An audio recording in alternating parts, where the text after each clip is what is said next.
Good morning, ladies and gentlemen. This is Arnie Lukes here again at the Freedom Forum, and my guest from Canada, Wallace Klinck. Welcome, Wallace. Hi, Arnie. How are you today? I'm well, thanks. We're starting to feel a little bit of autumn come in. We've had a couple of showers, light showers, the last few days, and so I'm even contemplating putting on the wood fire to warm up. But our cool is probably high teens, whereas it's not 20 to below. It's still 20 above. I was going to say, I hope you're not looking for sympathy from me. I know I'm not going to get it. No, that's beautiful. No worries. What's it like in Canada, Wally? It's pretty decent. It's not as warm as it could be. It's maybe a little bit cooler from March. It's around 5 above, I think, today, which is, not super warm, but it's not unbearable in any sense. But it's going to be warming up again in a few days. Excellent, excellent. Because we've got actually this coming weekend, we've got summertime, the end of summertime, so we go back to normal time. There's an adjustment in the clocks. Yeah. Okay, our subject today is actually a continuation of what we've been discussing, and that is the history of the social credit movement. And in particular, I wanted to talk about was the actual subversion of the social credit party and what actually happened with the death of Aberhart and Manning taking over the party, and of course the whole momentum, the impetus of what the community of Alberta was attempting to achieve was undone. And Wallace, your family was very close to the core of what was actually happening. Yes. Yes, my dad had studied under Aberhart at the college in Calgary, and he was very close to the situation there. Um, the thing of it is that social credit by definition, is the ability of human beings in voluntary association to achieve ends which they desire. This requires initiative, it requires creative initiative, and anything that can be done to inhibit that creative initiative, of course, is definitely damaging to the social credit cause, which challenges the power of the centralized power, the overarching power of banking and finance as a control mechanism over society. Hmm. So obviously, anything that inhibits the creative initiative of the individual is going to be a target by that force or that power because it is regarded as a threat to their monopoly. That's And so, for whatever reasons, when Mr. Manning took over the reins of power in Alberta, he really quickly began to shift the direction of the social credit movement. They more or less regarded themselves more as a movement than a party. hmm But of course, with him at the helm, he was able to gradually use his the people who that he was able to control. They were able to gradually poison the atmosphere of certain of the better candidates that had run and literally have them not elected again. There were one or two of them who were so popular with their electorate that they managed to hold on for 2 or 3 more terms. hmm But eventually, with the machine, the party machine, they were able to manipulate them out, mm. to isolate them, and to replace them with party selected candidates. Isn't that interesting, Wallace? Because we're seeing the same thing in Australia at the moment. Mm-hmm. Is if you like the doesn't matter whether it's the Green Party or the Conservative Party. I'm sure it's the same with Labor. Is that they're actually going through a filtering process, a sifting process, Mm-hmm. and there is a fight going on internally within the Conservative Party, really almost to the death, of to sift out the, if you like, the liberal. When I say liberal, I mean the socialist, the Marxist, the Mm-hmm. Fabian socialist Marxist influence within the Conservative Party. But the fact that I have, the concern I have, is that it will be to no avail because the party system itself is structured to subvert the parliament and to subvert the people's will, as we're seeing very clearly in the Brexit situation in Britain. Wallace. Britain. Yes. Yeah. Well, that's quite true, and the party is structured in such a way as the individual initiative is subverted or directed to support of the policy, which of course is the policy of the prime minister and his close group, and really, the elected representative is supposed to be representing the interests of his constituents. And so it's an inversion of the proper relationship. Mm-hmm. And that is why so many people have become so disillusioned and disgusted with politics, Mm. because it seems like no matter who you elect as a party, you end up getting essentially the same or similar policies, Mm-hmm. which is the centralization of wealth and power, Mm. the increased interference in the life of the individual citizen by the state. Mm-hmm. And so that's the way it tends to work. And it's, you see, the idea, I think Douglas was more or less not overly enthused about organization. I think he was more inclined to try to disperse or disseminate ideas in the hope that this would act as a leaven in society Mm-hmm. to bring widespread demands for the appropriate policies, such as a dividend and a compensated price and so on, Mm-hmm. Mm-hmm. and things which can easily be stopped within the party. Mm-hmm. But you Yes. can't stop an idea. Yeah, yeah, no, I And appreciate that. I appreciate where you're coming from that because yeah, I see it so often that good initiative is subverted. right. I brought up before the Brexit situation, and where Theresa May after Cameron was, if you like, deposed, I don't believe there was any sort of proper process for the deposing of Cameron, but he was just thrown out by the media mogul Murdoch, and then Mm-hmm. Theresa May appointed. She wasn't elected. I don't believe there was any poll, and I put it to any of our listeners. You show me it, and I'll retract my statement. I don't believe there was Mm-hmm. any poll or any sort of voting process within the Conservative Party in Britain to elect Theresa May. She was appointed by Rupert Murdoch to achieve a purpose. And this purpose is exactly what she has achieved, and that is the complete undermining of the will of the people. Wallace. Well, they say that finance is concentric with the media, or the media is concentric Hmm. with finance being at the apex of power. Hmm. And this means, of course, that the media, being subservient to the financial powers, is almost always going to take a position which is not necessarily to the advantage of the average citizen, Hmm. but is to the advantage of its masters, which is the financial system, the banking system, Hmm. on an international scale, Hmm. because it strides the globe. It doesn't just operate in one place. It's a power uh, that strides over the globe. That's an interesting comment you made, Wallace, and I just want to clarify that or at least expand on it a bit. And that is that what we're discussing here is power.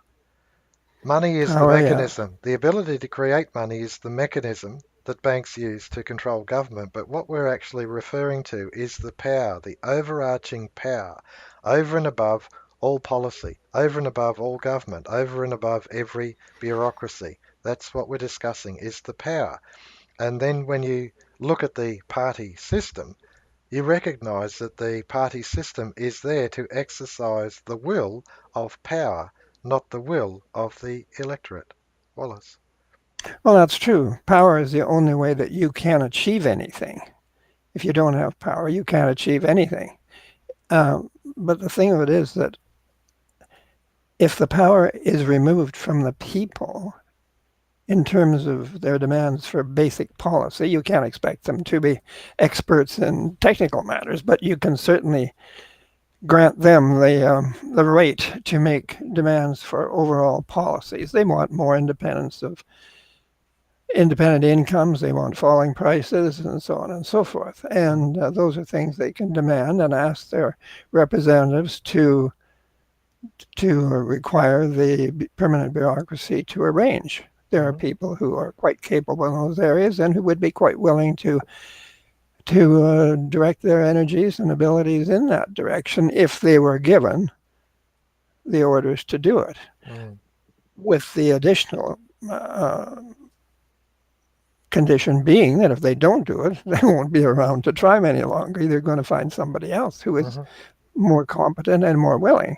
mhm, And that is the way things get done, by the exercise of that type of power. In other words, the right to choose one thing at a time. mhm, The right to choose one thing at a time.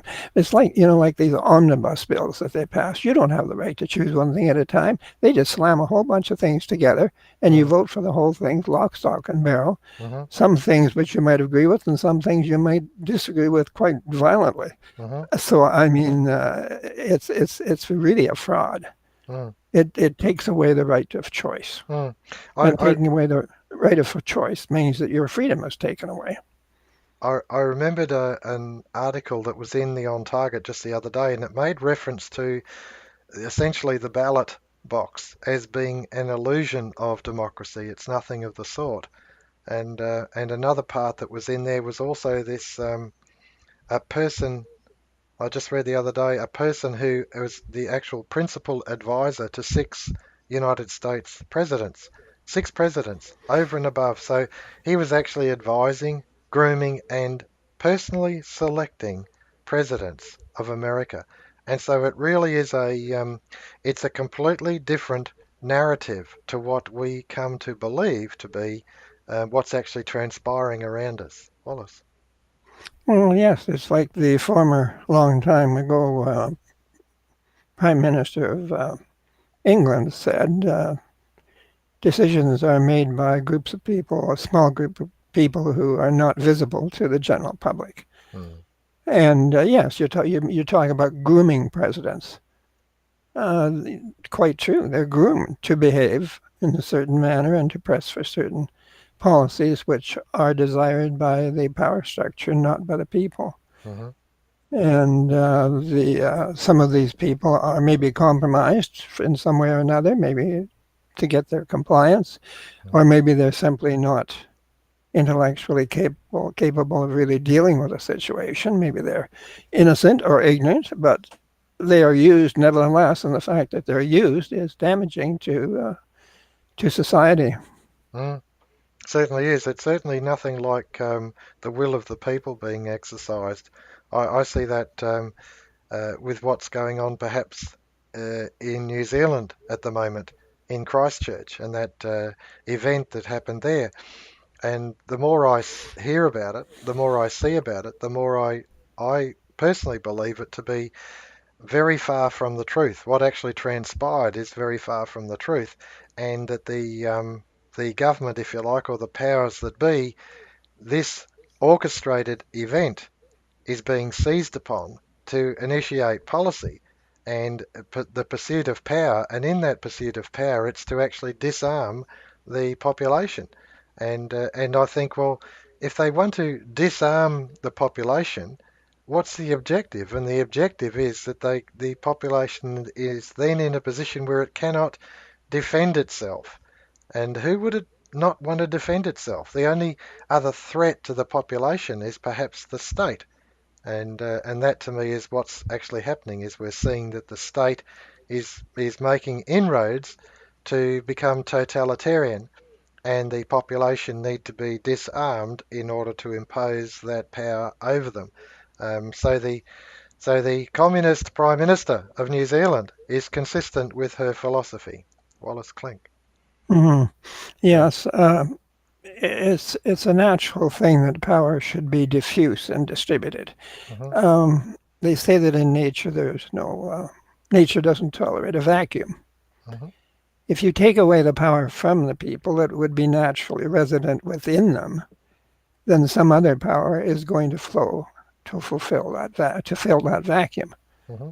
And of course, that's the assumption of the people who are trying to work toward world government. They see that that is the solution to the problems. Whereas social credit takes a very different view. We believe that we are violating natural law in a very fundamental manner, with the way we conduct our financial system and our system of cost accountancy and so on, that it's an artificial system that is separate from reality, that is in violation of reality, of natural law. And so that we see that a rectification of this imbalance of power to achieve a distribution of power is the solution to the problem. Whereas these other people, these utopianists, if you can call them that, or if they're just seeking naked power, they seem to think that the solution is to concentrate power. Hmm. And we've seen it shouldn't have to be demonstrated, I think, to any person of normal intelligence. But when you place all power at the center, the power will be held by human beings, not by gods. Hmm. They may claim to be gods, but they're not. Hmm. And their decisions will be made on a restricted basis from their own perception of things. Hmm. And it will not represent reality because Hmm. reality represents everything that's going on around you. Hmm.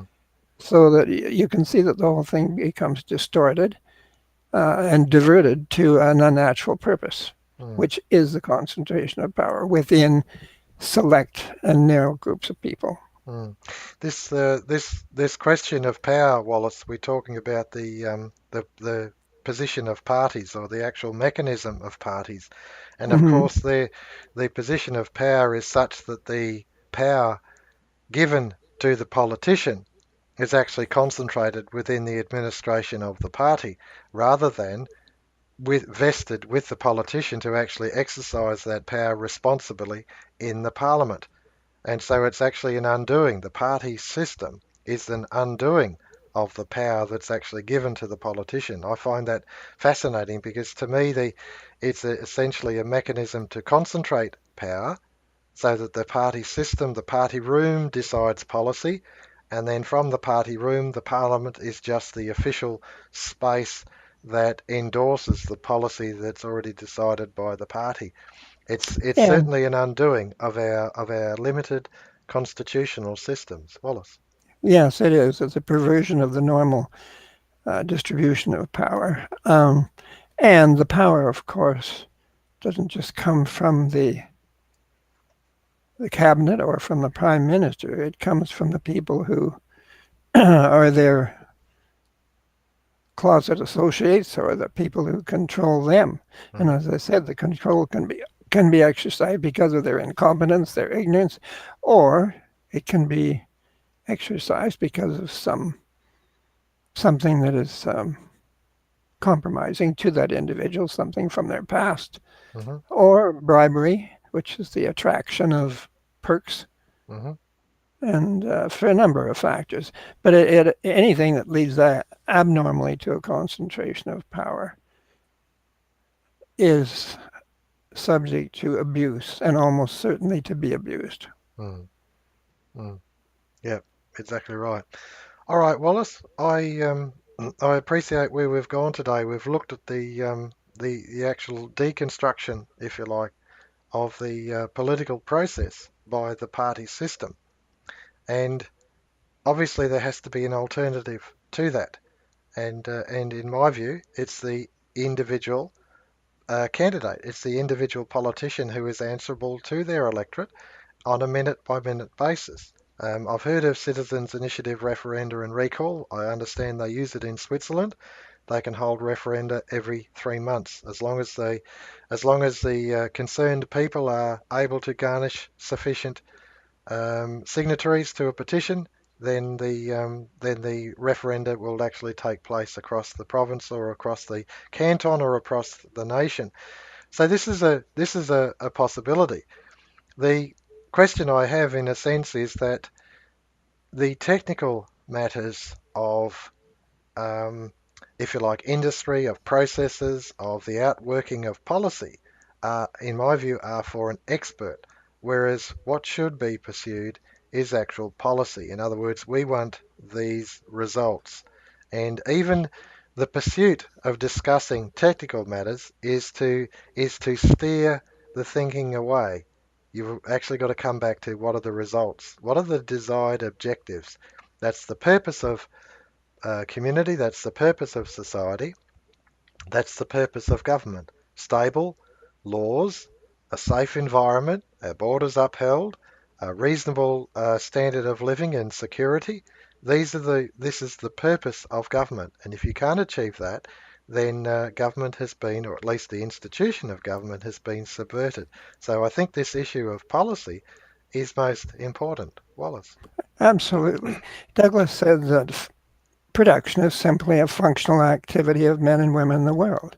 You don't see nature divided by parties to have continuous arguments as to about what is going to be done.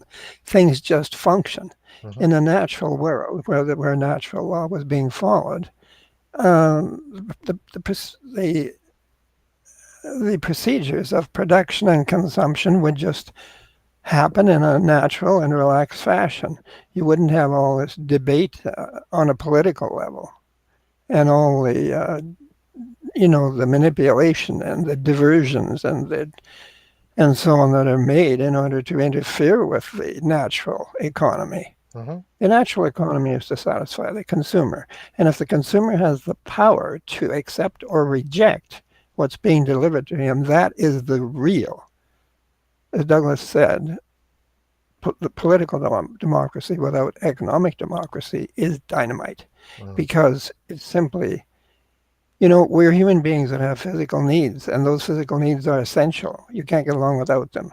And if you can make those physical needs, the receipt of them, conditional upon someone else's dictate, then you have simply removed from the individual the natural sanction that he should hold with regard to acceptance of something that is offered to him. Hmm. So that is why one of the reasons why we advocate the dividend, because it distributes power. It Mm. distributes decision-making power Hmm. with the consumer on a way in a way where the consumer is not held to some kind of is not threatened, is not held in a threatening manner. Hmm. The individual can just say, "Look, don't like you. I don't like working for you. I don't like the product, and goodbye." Hmm. And that puts the other people on the defensive. They have to alter their behavior in order to gain acceptance, Hmm. and that's why all of this labor activity is largely futile Mm. because it doesn't really deal with the independence of the individual, because the individual within the labor movement comes under control of an organization too. Mm. And that is not the proper relationship of the individual with power as such from a social credit standpoint. I Douglas said that modern civilization is an incarnate evil.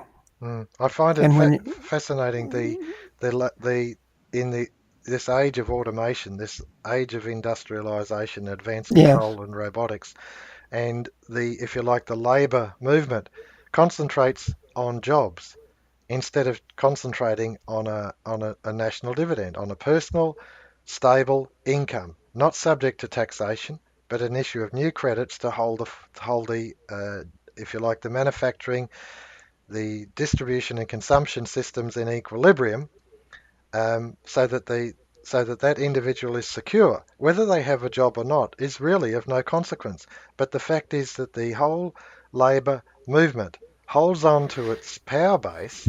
It holds on to its power base by guaranteeing jobs instead of guaranteeing a livable income based on a dividend. They would actually undo their basis for existence.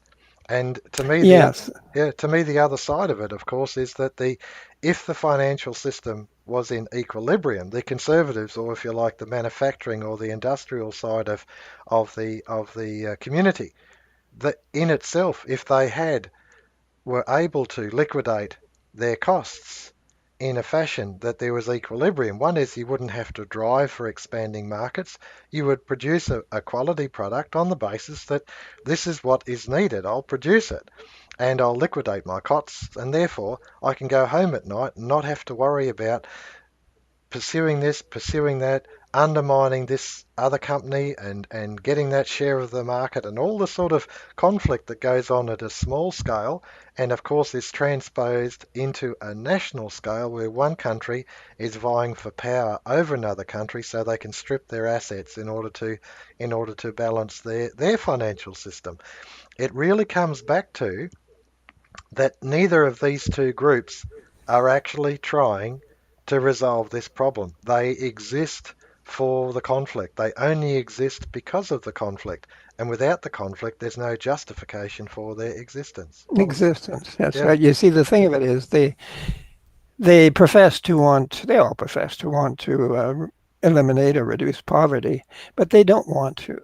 No. They don't want to eliminate poverty. They want to administer poverty Hmm. because the maintenance of poverty requires that governments have to intercede and interfere within the lives of the people. Mm, And that gives the whole power structure, as you say, its reason for being mm, and its ability to benefit from the power that it holds to do that. mm, Douglas said that there seems to be a tendency, a general attack on the whole principle of dividends, because dividends are unconditional, mm, but wages are not mm, unconditional. mhm, You are required to do as you're told mm, in order to secure your wage, mm, your mm. salary. Yeah. And so that there's a very different fundamental principle. And that again gets back to the idea as to whether or not labor is the sole product producer of wealth, which of Yeah. course it isn't. No. We have so many other factors which contribute to it. The very sun shining its rays upon the earth. Mm, It's a gift, a total gift for humanity. We don't pay for that. mhm. And yet it's fundamental to virtually all of the processes that go on the earth. That's right. And Yeah. but we have this rule that no, you must work to Mm, earn your right to live, mm, and you must when you work you must be serving some other conscious individual. mm. It's a form of indentured slavery, and Yeah. people have become so accustomed to deriving the security that they have and that they know because of their work that they seem to be almost fearful of anything that challenges that idea, though it might take away the little security they have. Mm. There, it's a very clever psychological ploy It that has certainly been is. perpetrated. It Yeah. certainly is. It's interesting because on our YouTube channel, Wallace, on the Douglas Social Credit YouTube channel, it talks about the lilies in the field and how Hmm. and how they are clothed. God clothes them better than Solomon in all his glory. And Right. And it also asks about faith. And these things, what we're talking about is social credit or social is faithful dealings. That's what social credit means. It means faithful dealings between peoples that they can actually achieve the results, the desired results thereafter, and they Hmm. can they can actually get on and they can it can be mutually beneficial. You can have mutual love and cooperation in a society. It doesn't have to be dog eat dog, and it certainly doesn't have to be where someone rules over them all. And this inherent flaw, if you like, this self adulation that an individual would think themselves so superior that they could actually rule over others when they really are incapable of effectively ruling over themselves. Themselves, Yeah, yes. it's a It's really a tremendous arrogance, and it really is if you think about it, it's a really great evil because you are